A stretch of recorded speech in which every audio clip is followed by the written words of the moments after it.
Bonjour, c'est Clément du CE et délégué syndical de la CGT Smile. Alors, aujourd'hui, je vais vous parler des négociations en cours sur les salaires et conditions de travail. C'est des négociations qui sont déjà ouvertes et on en est à la 3e réunion. Dans cette vidéo, je vous propose de faire un petit topo de ce qui avance et des points de blocage. Alors, commençons par ce qui avance. Donc, on a bien demandé l'augmentation de la majoration pour la revente des RTT. Et là-dessus, ça semble vraiment possible d'avancer avec la direction. Ils ont accepté d'entendre la revendication.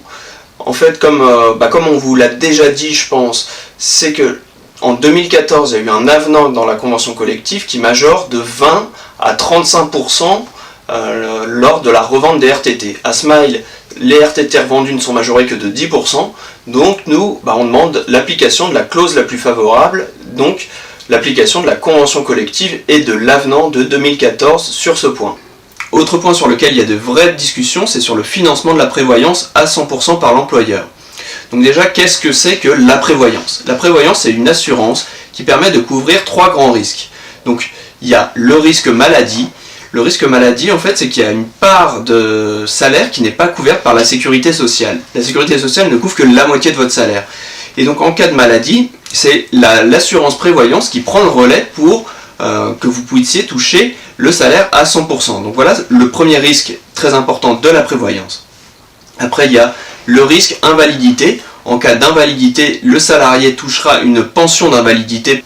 Et enfin, le troisième risque couvert, c'est le risque décès. En cas de décès du salarié, la famille touchera une pension. Donc maintenant qu'on a vu un peu ce que c'était que la prévoyance, voyons ce que c'est le problème de financement de la prévoyance à Smile. Donc en fait, il y a une convention nationale des cadres qui prévoit un financement large de la prévoyance par l'employeur. Normalement, il faut que l'employeur verse au moins 50 € pour la prévoyance à sa charge exclusive, donc sans les cotisations salariées. À Smile, en fait, même si on additionne ce qui est possible pour rentrer dans le cadre de ces 50 €, même si on additionne la part mutuelle et prévoyance, on n'arrive pas à 50 €. Il manque en général, ça dépend des bulletins de paye parce que les cas sont un petit peu particuliers, il manque en général 10 € qui sont cotisés par le salarié alors qu'en fait l'employeur ne respecte pas son obligation de financement. Donc c'est pour ça que la CGT Smile demande le financement à 100% par l'employeur pour qu'on arrive dans le cadre de l'article 7 de cette convention nationale des cadres. En fait, ce qui s'est passé à Smile, c'est que comme la population de Smile, les salariés sont plutôt jeunes, le risque décès notamment est moins cher à assurer. Mais c'est absolument pas une raison pour faire cotiser les salariés alors que la cotisation devrait être faite par l'employeur. Il faut donc pour nous que ce soit l'entreprise qui finance à 100% la prévoyance. Donc face à cette revendication, l'entreprise nous fait une proposition qu'on juge insuffisante et nous on a fait une contre-proposition. Ils acceptent l'idée d'un financement à 100% par l'entreprise mais ne veulent pas le payer tout de suite. Ils voudraient étaler ça sur plusieurs années en augmentant par palier leur tranche de financement pour augmenter de 10% par an. Ce ne serait pas budgété selon eux. Nous ce qu'on dit c'est que simplement si c'est pas possible tout de suite, autant augmenter une première fois et budgéter pour l'année prochaine. Parce que là l'entreprise ne respecte pas une convention collective, il faut rentrer le plus vite possible dans les clous et donc on demande à minima que ce soit il y ait à la sortie des négociations un premier geste avec 10% et puis que l'année prochaine on en finisse avec ce dossier, qu'on budgète et que ce soit fini pour avoir le financement à 100% par l'entreprise. Dernier point sur lequel il y a eu une avancée, c'est sur la prime gilet jaune. Donc comme vous le savez, avec le mouvement des gilets jaunes, il y a eu la possibilité ouverte aux entreprises de mettre en place une prime exceptionnelle et à Smile, il y a eu une petite prime parce que c'est quand même pas beaucoup on trouve. Donc les salariés qui touchent moins de 30 000 € par an, en brut évidemment, pourront toucher une prime allant jusqu'à 200 €. Donc cette prime, il faut voir parce qu'elle est au prorata pour les temps partiels, il faudra proratiser les 30 000 € pour voir leur situation, mais il y aura environ 10% des salariés qui vont pouvoir toucher cette prime de 200 €. Donc même si on juge qu'elle est vraiment insuffisante par rapport à ce qui peut se faire dans d'autres grandes boîtes, on s'est quand même associé à cette décision parce que ça n'engage absolument pas l'avenir, c'est juste une prime, ça va retirer rien à personne, et donc on a préféré donc quand même signer l'accord de prime parce que on va pas non plus s'opposer à une prime. Donc malheureusement, comme on n'est pas à Disneyland, il y a aussi de nombreux points sur lesquels on n'a pas été d'accord et il n'y a pas eu de vraies discussions possibles. Donc sur les augmentations de salaire, nous on revendiquait l'augmentation collective des salaires pour compenser l'inflation. On voudrait que tout le monde puisse bénéficier au moins d'une augmentation de, disons, 2% pour conserver son pouvoir d'achat. La direction ne veut pas aller dans le sens d'augmentation collective de salaire et ils veulent conserver une politique individualisée, en fait une politique individuelle qui est uniquement basée sur ce qu'ils appellent la notion de mérite, et donc on va juger toujours individuellement pour les salaires. Ils annoncent avoir effectué des augmentations sur la période de janvier de 4,8%. Ça semble quand même beaucoup par rapport au ressenti de très nombreux collègues.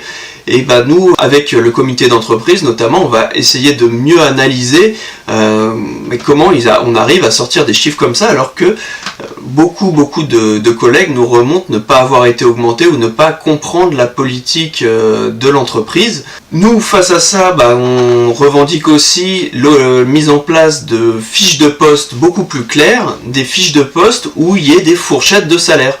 Face à cette politique individualisée, nous, on demande aussi la mise en place de fiches de poste avec des fourchettes de salaire beaucoup plus claires.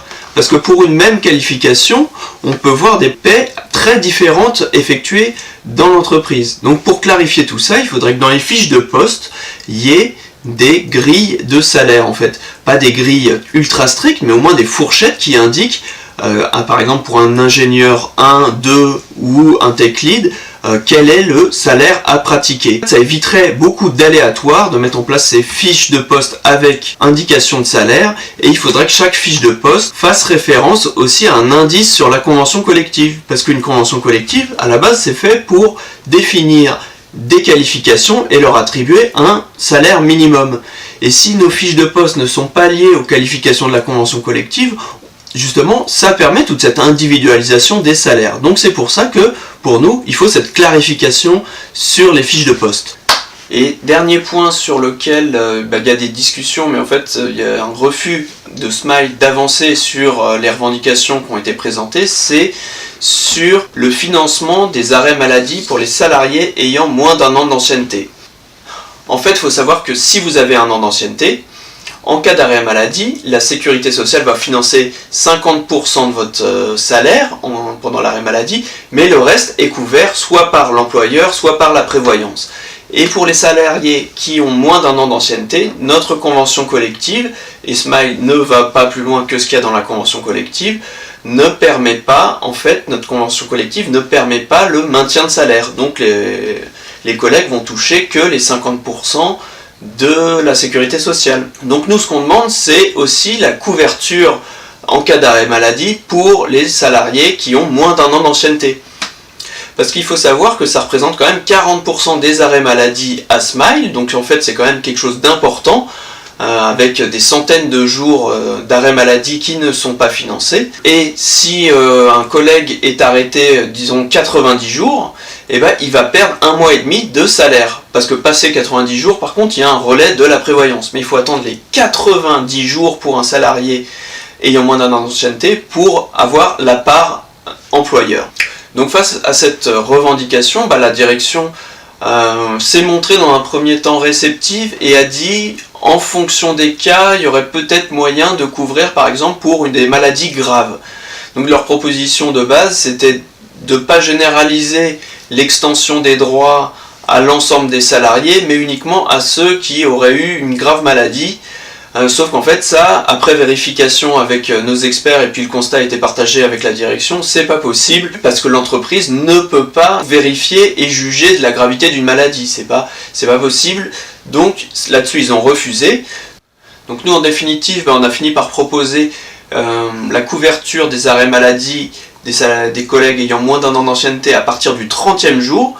Comme ça au moins du 30e au 90e jour, il y aurait cette couverture de la part de l'employeur. Mais la direction a refusé. Bon, d'une part, ils ont fini par le dire, c'est quand même que ça va coûter assez cher. et d'autre part ils craignent que ça encourage les arrêts maladie. Bon, on comprend pas exactement pourquoi. Bon bah j'espère que cette vidéo vous a plu. N'hésitez pas à vous abonner à la chaîne YouTube, à aller aussi sur le site de la CGT Smile où on publie les articles pour aussi vous abonner à la newsletter. Et à très bientôt.